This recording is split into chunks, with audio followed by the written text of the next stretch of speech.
Hello everyone, this is Rajiv again, back with another video. जैसा last video में मैंने promise किया था that we are going to discuss the drawbacks of Jawa Perak, कुछ कमियां जावा पेराक में जो मुझे करीब एक हफ्ते की ओनरशिप के बाद फील हुई। कमियां भी कह सकते हैं एंड इट माइट बी कि ये इस बाइक का एक ट्रेट है कि ये बाकी से अलग है। It's a bobber style heavy bike with a classic old look. So इनको ड्रॉबैक में भी कंसिडर किया जा सकता है, इसका ट्रेड्स में भी कंसिडर किया जा सकता है। बट आई फील ये लेने से पहले किसी को परचेज अगर बाइक करनी है पेराक तो यू शुड नो कि ये सब चीज़ें आपको कंसिडर करनी हैं और ये सब चीज़ें आपको नहीं मिलेंगी। इसमें मिलेंगी तो अलग तरीके से मिलेंगी। ऐसा नहीं है जैसा आप डिजिटल कंसोल वाली बाइक्स में देखते हैं कि आपको सब चीज़ें इनबिल्ड मिल रही हैं। बहुत सारी चीज़ें विच आर कॉम्प्रोमाइज्ड, क्योंकि ये एक विंटेज लुक बाइक है, ओल्ड लुक बाइक है, तो उसमें ये सारी चीज़ें आपको नहीं मिलेंगी। And thank you for supporting my previous video. और मैं फिर से आपसे वही रिक्वेस्ट सेम करूँगा कि आप प्लीज़ शेयर करें, सब्सक्राइब करें मेरे चैनल को। I am new to all this, so it might be कि बिल्कुल प्रोफेशनल नहीं है, but I am trying my best and if you will put the comments I will try to improve my if you have any query regarding Perak तो आप comment box में लिखिए, मैं आपके कमेंट्स को answer करूंगा। I have tried to reply every comment जो मुझे पिछली बार वीडियो में मिले थे। और आप मेरे वीडियो को चैनल को सब्सक्राइब करिए और वीडियो को लाइक करिएगा। तो चलिए शुरू करते हैं आज ड्रॉबैक्स और डिसएडवांटेजेस या कुछ कमियां जो मुझे पेराक में लगी। सो सबसे पहली जो कमी है इसकी, that you don't have a place for pillion. ये कमी भी नहीं है एक तरह से, कुछ लोग शायद मुझसे एग्री ना करें इस बात में that this is a disadvantage, but हाँ ये ज़रूर है कि as compare to all the bikes that you have in the market, आपके पास पिलियन के लिए कोई ऑप्शन नहीं है। आप पिलियन को नहीं बैठा सकते। दैट मीन्स आपको अकेले ही कहीं पर जाना है तो आपको अकेले ही जाना है, आप किसी को साथ नहीं ले जा सकते। ऐसा नहीं है कि आपको कोई फ्रेंड आपको रास्ते में मिला और आप उसने कहा कि आ जाइए, बैठ जाइए and I will drop you. नहीं, वो कोई ऑप्शन नहीं है आपके पास। आपको अगर आपका फ्रेंड मिलता भी है तो आप सिर्फ उसको बाय करके आगे जा सकते हैं, आप उसको अपने साथ नहीं ले जा सकते हैं। तो पहला तो ये कि इसमें कोई सीट नहीं है पिलियन के लिए, this is a single seater, तो आप अकेले ही अपनी राइड पे जा सकते हैं। ये कुछ लोगों के लिए बहुत अच्छा पॉजिटिव है। जैसे मैं अकेला राइड करना पसंद करता हूँ, तो जो लोग अकेले राइड करना पसंद करते हैं और पिलियन को नहीं पसंद करते, वो अकेले राइड के लिए ये बहुत अच्छा ऑप्शन है कि कोई आपका फ्रेंड आपसे ज़बरदस्ती भी नहीं है कह सकता है कि मुझे बिठा लीजिए, क्योंकि सीट ही नहीं है पीछे। So this was the first disadvantage. Second जो डिसएडवांटेज मुझे लगा बाइक का कि that there is no centre stand in this bike. आपके पास सेंटर स्टैंड ही नहीं लगेगा इसमें। मैंने शोरूम पे पूछा था कि क्या ऑप्शन है इसमें सेंटर स्टैंड लगाने का, बट उन्होंने मुझसे कहा कि यहाँ इसमें बाइक में सेंटर स्टैंड लग ही नहीं सकता है। उसका एक रीज़न शायद ये भी है, मैंने बाद में नोटिस किया कि अगर मैं आपको दिखा पाऊँ तो आप देखिए कि यहाँ पर एक बहुत बड़ा इन्होंने आपका मफलर लगाया हुआ है। दैट मीन्स एग्जॉस्ट के लिए आपका बहुत बड़ा एग्जॉस्ट जो है वो आपका बिल्कुल बेस में है, नीचे है। तो इसके लगने की वजह से क्या है कि आपके पास स्पेस ही नहीं है where you can have the centre stand. तो इस पोर्शन का, ये जो पूरा पोर्शन है आपका, ये पूरा पोर्शन आपका ऑक्यूपाइड है इसकी वजह से, और ये होने की वजह से आपका नीचे सेंटर स्टैंड का कोई ऑप्शन ही नहीं है। इसमें आप सिर्फ साइड स्टैंड ही लगा पाओगे, आप इसमें सेंटर स्टैंड नहीं लगा सकते। दैट मीन्स आपके पास अगर आप चाहते हैं, आप आदत है आपको सेंटर स्टैंड लगाने की, तो इस बाइक में वो पॉसिबल नहीं है। आपको सिर्फ साइड स्टैंड से ही काम चलाना पड़ेगा। आप इसमें सेंटर स्टैंड का कोई ऑप्शन बाहर से भी नहीं लगा सकते, क्योंकि इसमें जगह ही नहीं है। ये था इसका सेकेंड डिसएडवांटेज। थर्ड डिसएडवांटेज की अगर हम इसकी बात करें तो वो है इसका ग्राउंड क्लियरेंस। ग्राउंड क्लियरेंस को मैं एज अ डिसएडवांटेज में भी ले सकता हूँ, एज एडवांटेज में भी ले सकता हूँ, बट ये मेरा पर्सनल ओपिनियन है, सब मुझसे शायद एग्री ना करें। एडवांटेज में मैं इसलिए कह रहा हूँ क्योंकि ये काफ़ी नीची है, तो जो शॉर्ट राइडर्स हैं जिनकी हाइट कम है उन लोगों के लिए बहुत अच्छी एडवांटेज है कि उनकी बाइक पूरा कंट्रोल में रहती है, उनके दोनों पैर ज़मीन पर नीचे आ जाते हैं। लेकिन इस वजह से क्या हुआ कि ग्राउंड क्लियरेंस इतना कम है कि अगर जैसे हमारी इंडियन कंडीशंस में आपको स्पीड ब्रेकर्स मिलते हैं, उस कंडीशन में क्या होता है कि आपके साथ बाइक के जो साइलेंसर हैं, ये जो नीचे का पोर्शन है आपका, ये साइलेंसर का जो बेस है ये स्पीड ब्रेकर्स पे लगता है। तो इसके लगने की वजह से एक तो आपका पेंट उतर जाएगा साइलेंसर्स के पास, ये मेटल है तो that means is going to rust. और सेकंड ये है कि एक बहुत अजीब सी आवाज़ आती है and you feel like watching your bike कि हाँ देखो कुछ डैमेज तो नहीं हुआ है। तो ये भी एक बहुत एडवांटेजेस है, बहुत नीचे से ये लगती है, काफ़ी ग्राउंड क्लियरेंस इसका कम है। बट अगर आप नॉर्मल स्पीड पे स्पीड ब्रेकर्स पर जाएंगे, आप स्लो रखें अपनी बाइक को, तो शायद ये प्रॉब्लम ना आए आपके साथ, क्योंकि पिलियन नहीं है तो आपका जो लोड होगा बाइक पर वो कम है, तो इससे शायद स्पीड कम होने पर ये ना हो। बट एक दो बार मुझे ऐसा फील हुआ है कि मेरी बाइक शायद साइलेंसर नीचे स्पीड ब्रेकर पे टच हुए। ये था इसका थर्ड सबसे बड़ा डिसएडवांटेज। नेक्स्ट डिसएडवांटेज की अगर हम बात करें तो वो ये है कि आपके पास यहाँ पर फ्यूल ऑयल का जो एक ड्रिप होती है जहां से इंजन ऑयल डलता है बाइक में, वो नहीं है इसमें। आप स्टिक को निकालकर फिंगर से टच करके अपने ऑयल को नहीं चेक कर सकते।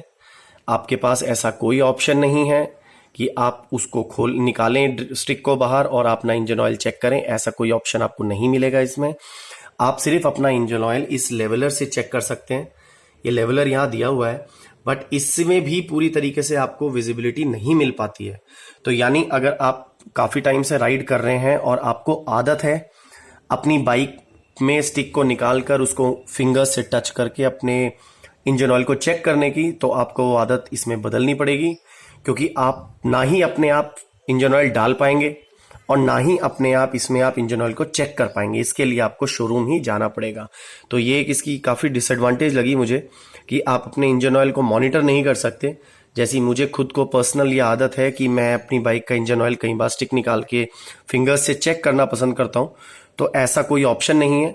कई बार लॉन्ग राइड पर अगर जा रहे हैं तो आपको कहीं शॉप पे जाकर इंजन ऑयल चेंज कराना भी पड़ सकता है, तो वो भी ऑप्शन इसमें अवेलेबल नहीं है। आप इसमें इंजन ऑयल ना ही डला पाएंगे ना ही चेक करा पाएंगे। आपको ये सर्विस सेंटर पर ही लेकर जानी होगी और वहीं से आपको इसको चेक कराना होगा। इसमें कोई और ऑप्शन आपके पास अवेलेबल ही नहीं है।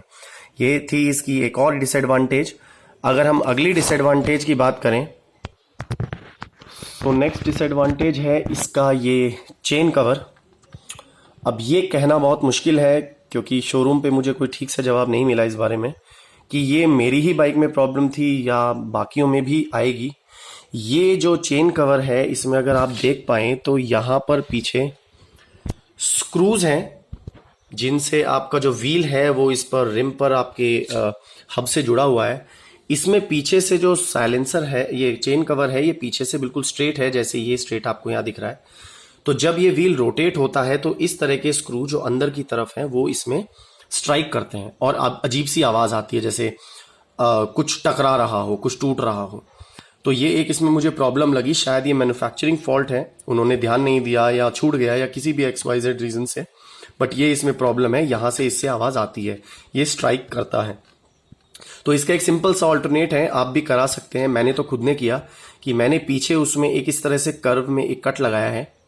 उस कट को आने से क्या हुआ कि जो व्हील रोटेट होता है तो स्क्रू आराम से चले जाते हैं, they don't strike this chain cover. तो ये चेन कवर की प्रॉब्लम सॉल्व हो सकती है। हाँ, ये चेन कवर प्लास्टिक है। इस पूरी बाइक में बहुत ही कम चीज़ें ऐसी हैं जो प्लास्टिक में मिलेंगी आपको, but yes this is plastic. और ये एक तरह से अच्छा भी है क्योंकि चेन के साथ बहुत वियर एंड टेयर होता है, और अगर ये मेटल होता तो यहाँ पर आपको जंग का इशू आता, रस्टिंग का इशू बहुत आता, क्योंकि ये कंटिन्यूसली मूवेबल पार्ट के पास है और इसमें पेंट उतर जाता है और फिर धीरे धीरे उसमें कोरोजन स्टार्ट हो जाता है। तो ये इसके लिए ठीक है कि ये प्लास्टिक है। मैंने अपनी बाइक में ये प्रॉब्लम सॉल्व कर ली है। सो अगर किसी और के में भी आई हो तो आप इस प्रॉब्लम को कर सकते हैं। आप पीछे एक कट लगा सकते हैं इस तरह से कर्व में, तो ये व्हील को पूरा रोटेट होने की स्पेस यहाँ पर मिल जाती है। सो अगर हम नेक्स्ट प्रॉब्लम की बात करें अब, सो वो है इसका ये मीटर। अगर आप इसे नोटिस कर पाए, अगर मैं आपको दिखा पाया, तो ये मीटर आगे से बिल्कुल स्ट्रेट है इस तरह से, जबकि इसको ऐसे होना चाहिए था थोड़ा, ताकि हम सामने जो राइडर है he can see that meter, वो उसको देख पाए ठीक से, लेकिन वो रीड नहीं कर पाता है। अब इससे होता क्या है कि जब आपकी निडल यहाँ पर आएगी, कि आप देख पाएंगे कि ये मीटर है, ये मीटर थोड़ा ऑपोजिट है।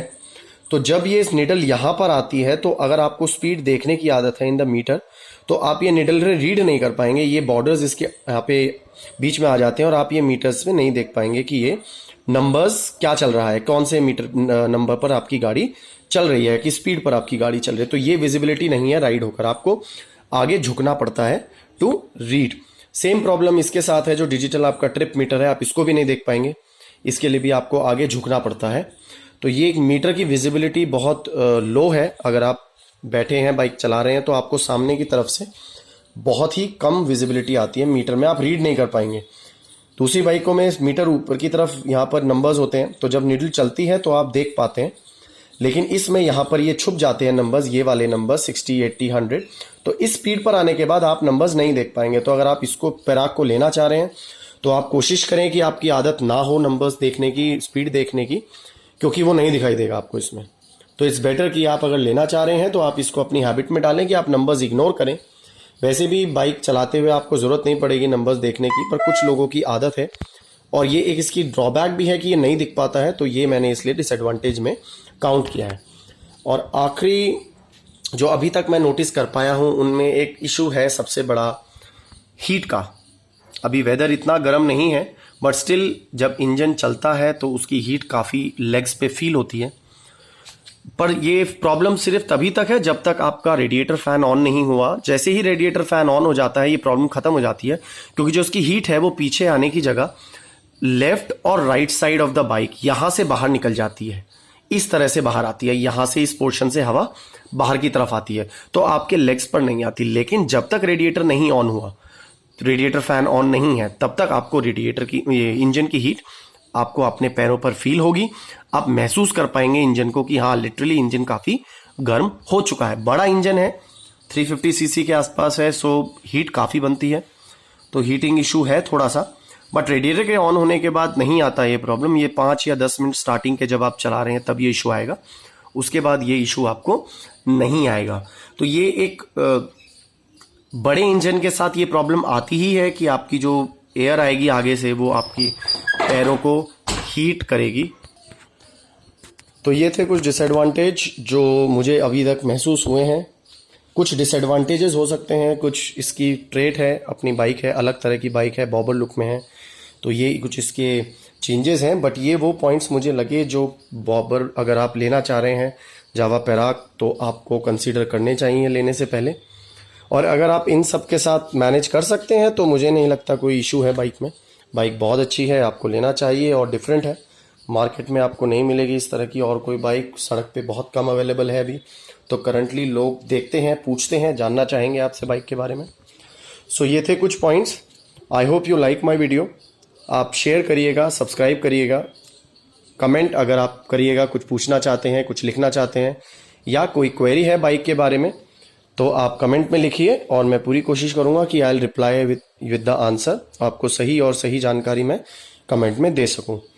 That's it for today guys. Next video में हम बात करेंगे जावा पैराक के एडवांटेजेस के बारे में, क्या इसमें अच्छी चीज़ें हैं, क्यों आपको ये लेनी चाहिए और क्यों, आखिर मैंने क्यों ली है। तो ये सारी चीज़ें आपको मैं नेक्स्ट वीडियो में आपके साथ शेयर करूंगा। Till then, thank you so much, take care of your self, God bless you all, thank you.